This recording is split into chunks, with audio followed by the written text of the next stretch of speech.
कीने जाइए सैया गौआ के बाजार। छठी माई के देहब रघिया होई बेड़ा पार। दौरा कीने जाइए सैया गौआ के बाजार। छठी माई के देहब रखिया होई बेड़ा पार।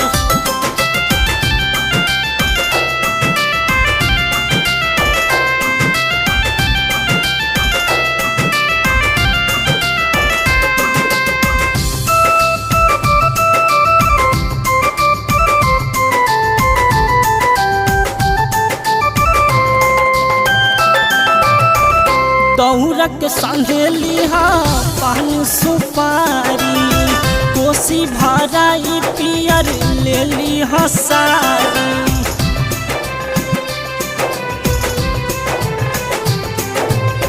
दौरा के संघेली पान सुपारी कोसी भराई पियर ले ली सारी।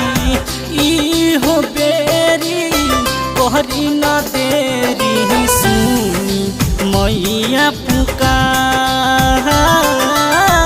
छठी माई के देहब रघिया होई बेड़ा पार।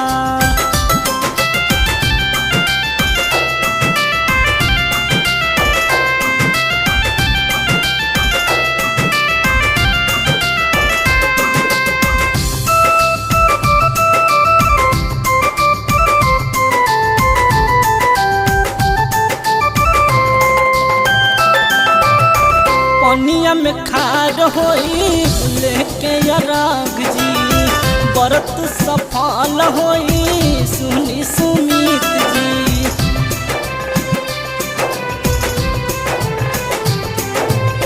पनिया में खार होई लेके राग जी व्रत सफल होई सुनी सुमित जी। लेट जानी कहरी नागेंदर शीतल गहिले गीतकार।